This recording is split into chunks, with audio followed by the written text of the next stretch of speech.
Xo'p, demak, bugungi sanamiz 18-fevral. Mavzu yozamiz: chiziqli tenglamalar sistemasini yechishning determinantlari, ya'ni Kramer usuli. Yozib olamiz mavzuni. Xo'p, birinchi nima chiziqli tenglamalar sistemasining umumiy ko'rinishi qanaqa edi? Shuni yozib olamiz. A x b y barabar c. A1 b1 va c1. A2x plus b2y barabar c2. Xo'p, buni biz oldingi darslarda yechishda demak o'rniga qo'yish va qo'shish usulini qarab o'tgandik. Endi bugun determinantlar usulini qarab o'tamiz. Xo'p, determinantlar usuli qanday bo'ladi yechishda? Demak, birinchi navbatda biz asosiy determinant topib olamiz. Asosiy determinant qanday bo'ladi? Asosiy determinantni biz demak mana bunaqa belgi olamiz.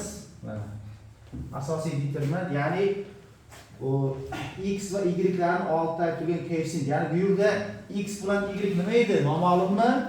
A va c'lar nima? Sonlar. Shuning uchun asosiy determinantda biz demak 3 ta demak sonlarni yozib olamiz. Demak, birinchi ustunga yozamiz. Demak, birinchi ustunga demak A1, A2 va ikkinchi ustunga yozamiz. Nima yozamiz? B1 va B2. Demak, bu bizda asosiy determinant bo'ldi. Umuman qaranglar, bu ikkita determinant. Bu determinant qanday hisoblanadi?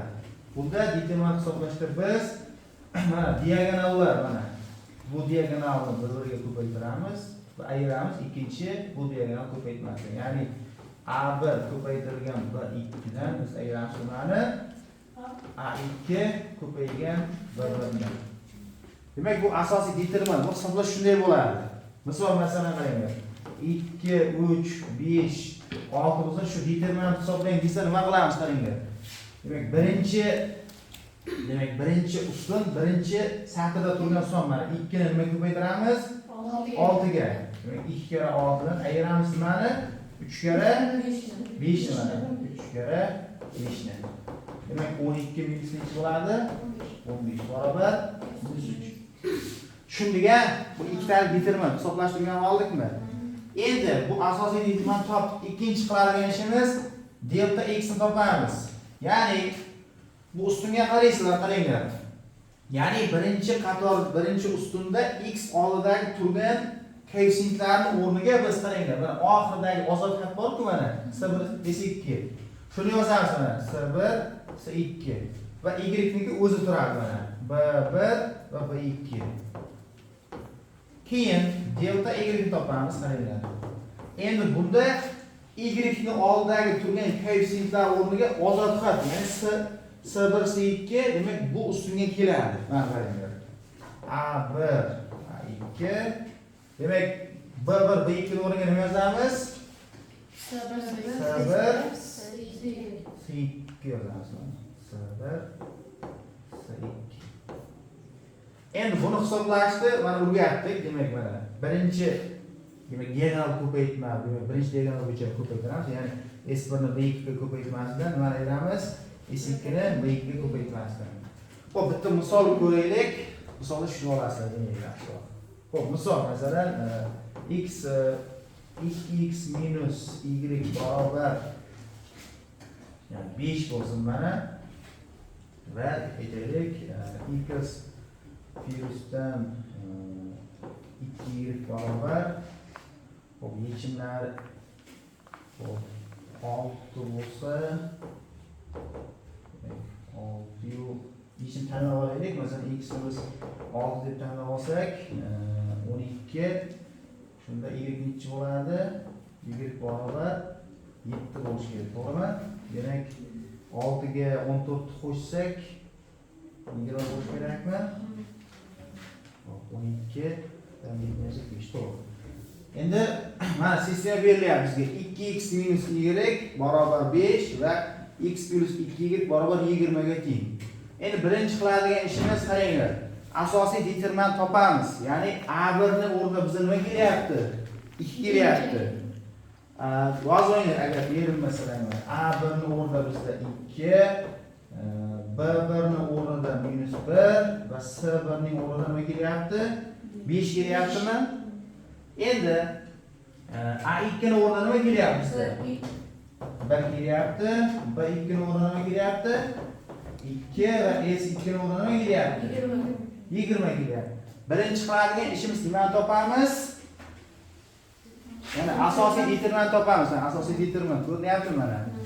Demak, asosiy determinant topamiz. Xo'p, buni sal kichiktiramiz. Sal kichiktiraylik. Xo'p, kichiktiraylik.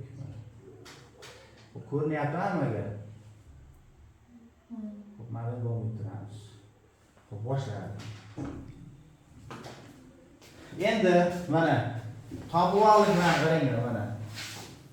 Mana A1 B1 C1. Endi formulaga qo'yaman mana asosiy determinant bor olamda. Xo'p, A1 ning o'rniga nima yozamiz? 2. A2 ning o'rniga 1 yozamiz. B1 ning o'rniga -1. B2 ning o'rniga 2 yozamiz. Keyingisi delta x ni topamiz. Delta x da qaysi yozilmaydi bizda? Ya'ni x ni turgan, oltita turgan koeffitsiyentdan o'rniga odat xat koeffitsiyentdan keladimi bu yerga? Ya'ni 5 yozaman va 20 yozaman. Va y ning oldidagi koeffitsiyentlar nimaga teng? -1 u 2 ga teng, to'g'rimi? Buni topdik. Endi uchinchisi delta y ni topaman, qarang. Delta y da y turgan ustun mana. Y turgan ustunning o'rniga qaysi keladi? S1 S2 odat xat keladi. Demak, x ni turgan koeffitsiyentlar mana 2u1 mana 2u1. Y ni o'rniga nima yozamiz endi biz? 5u 20 yozamiz mana. Bo'ldi. Shu hisoblab qo'yamiz. Boya aytib o'tmayapmiz. Demak, x ni topishda qaranglar mana. X ni topishda biz delta x ni deltaga bo'lamiz. Y ni topishda delta y ni demak deltaga bo'lamiz. Mana bu x va y ni topishning yechimi bu. Tushunarlimi? Aytib o'tmayapmiz. Endi hisoblaymiz. Qaranglar mana. Bunaqasiga ko'paytiramiz. Diagonal bo'ylab, to'g'rimi? 2 kara 2. Va minus ayiramiz. 1 kara minus 1 mi? 4 plyus nima bo'ladi? 1 barobar nechi? 5. Endi delta x hisoblaymiz. 5 kara 2. Ha? 5 kara 2 ayiramiz bilan 20 kara minus 1, to'g'rimi? Xo'p, 10 plyus nima bo'ladi? 20 barobar nechi? 30 mi? Endi nimani topamiz? Delta y ni topamiz. 2 kara 20 dan nimani ayiramiz? 5 kara 1. Demak, 40 ayiramiz nechi bo'ladi? 5 nechi? 35. Endi qaranglar, deltamiz bizda nima chiqdi? 5 chiqdimi? Delta x nima chiqdi? 30 chiqdi. Va delta y'imiz 35. Endi aytib o'tdik. Mana buni formulaga qo'yamiz. X ni topishim uchun delta x ni deltaga bo'lamizmi? Y ni topish uchun delta y ni nimaga bo'lamiz? Deltaga bo'lamiz. To'g'rimi? Delta x nima chiqdi endi? 30 chiqdi. Nechiga bo'lamiz? 5 ga. Barobar nechi? 6. Endi delta y ni nimaga bo'lamiz? 35 ni 5 ga bo'lamiz. Nechi? 7. Endi topilgan yechimni biz tenglamaga borib qo'yamiz. Tenglamamiz qanaqa edi mana? Tenglamamiz qanaqa edi? 2x minus y barobar 5 va x plus 2y barobar nechi? 20. Mana x ga nima qo'yamiz? 6 qo'yamiz. Mana 2 kara 6 minusdan y ga nechi qo'yamiz? 7. Demak, 12 dan 7 narsak 5 mi? Demak, to'g'ri x imiz to'g'ri ekan mana. Demak, ikkinchi tenglamaga olib qo'yamiz. 6 plyusdan 2 kara nechi? 7 barobar 7. Demak, tushunarli bo'ldimi? Buni yozib olamiz.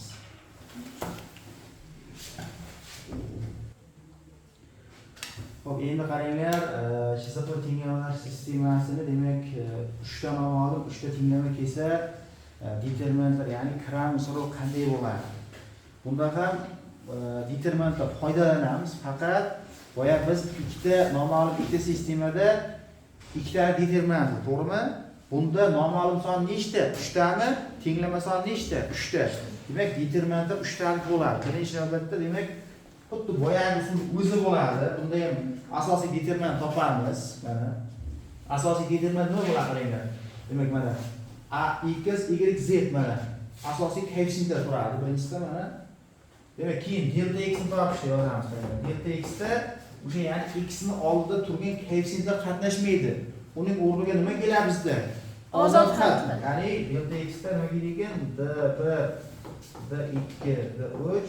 Qolgan x bilan y ning joyida turganlar o'zi turadi. b1, b2, b3 va s1, s2, s3.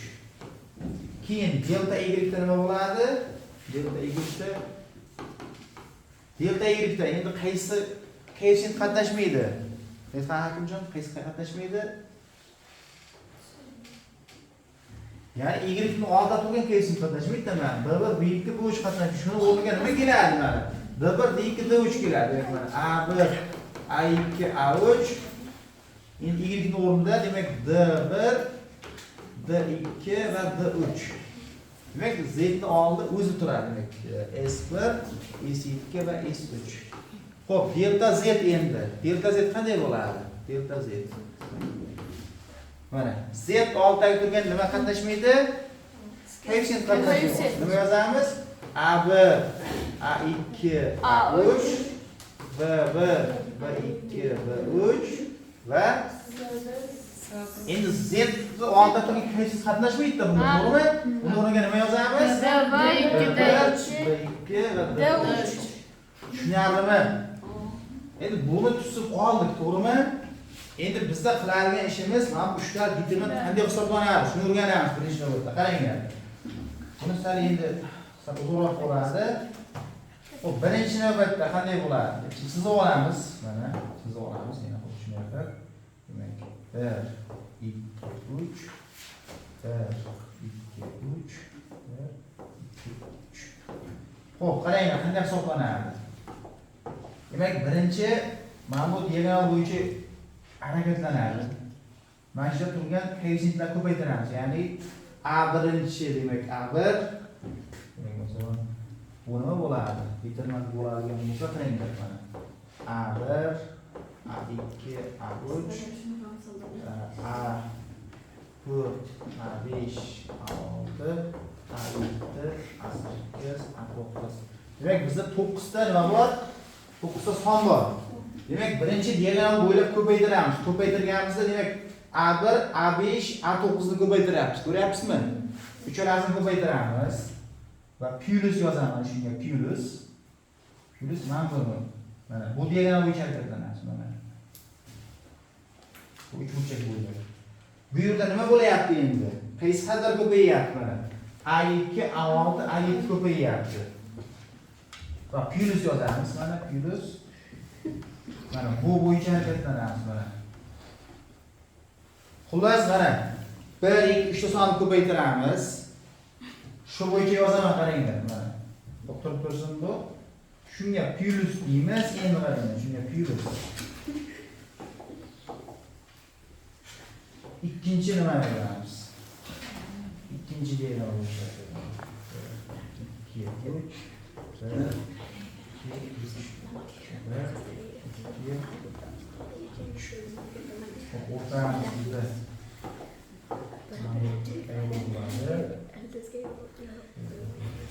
endi qaranglar.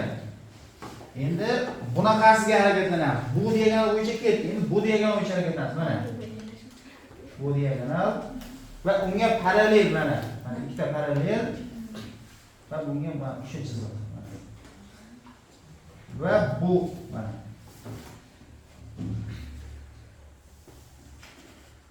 Demak, uchta bitirma shunga hisoblanadi. Tushundingmi?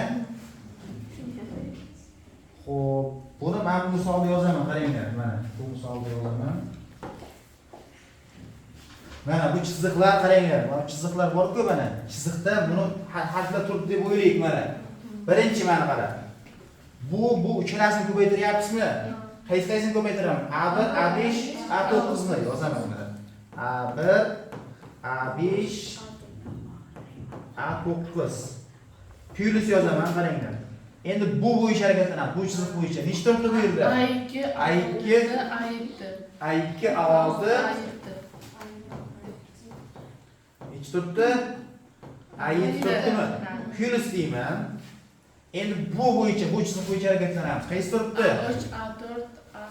A4, A8 va nech turibdi? A3 turibdi. Bo'ldikmi? Birinchini hisoblab oldik, birinchi chizma bo'yicha.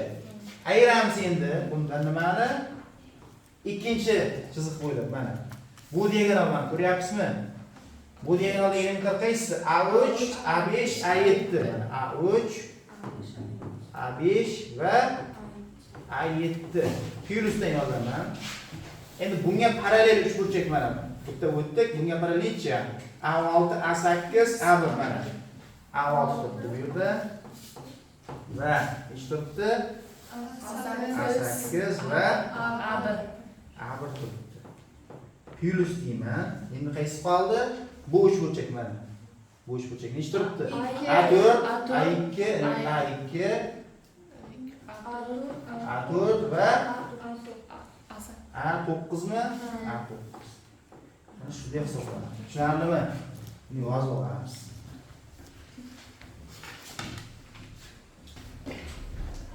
Xo'p, endi uchtalikka o'tamiz. Mana uchtalik sistema qanday ishlanadi? Demak, birinchi asosiy determinant tuzib olamiz. Mana demak, x ni olib turgan koeffitsient 1, 2, 4, y niki -2, -1, 1 va z niki 3, 1, 1.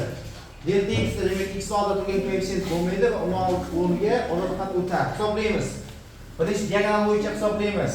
Va aksini bo'yicha 1, -1, 1 ni ko'paytirsak nima bo'ladi? -1. Keyin bunaqasiga ko'paytiramiz. -2, 1 va 4 ni. Nima bo'ladi? Plyusdan -8 va plyusdan endi bunga parallel bunaqasiga ko'paytiramiz, mana.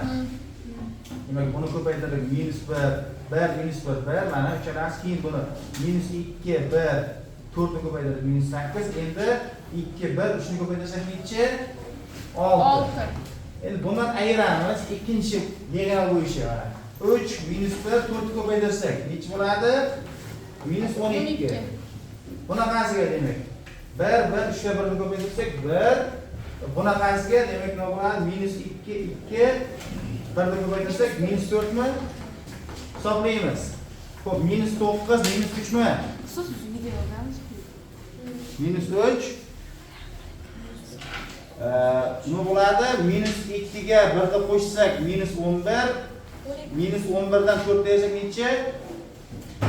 -15. Demak, -15.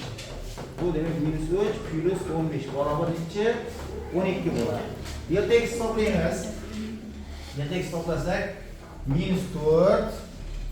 Bunaqasiga demak -2. Bunaqasiga -3. Ayiramiz. Demak, bu diagonal bo'yicha demak -3 bo'lyapti. Demak, bunaqasiga demak +2 va bunaqasiga plusdan 4 hisoblasak -6, -9 mi? Minusdan -1 va 3 ni o'zi bo'ladi, to'g'rimi? 3. Minusdan 12 bo'ldi. Endi delta y hisoblaymiz. 3 ta demak 2 ta 1 va -1 ko'paytirsak -1. Bunaqasiga ko'paytiraman 4, 1, 4 ni plusdan 16. Bunaqasiga ko'paytiraman 2, 1, 3. Necha bo'ladi? 6. Ayiramiz. Ikkinchi bunaqasiga bu diagonal bo'yicha 3, -1, 4 ko'paytirsak -12. Demak 1, 1, 1 ni ko'paytirsak +1 va 2, 4 1 ni ko'paytirsak +8. Tushunyapsizmi? Xo'p.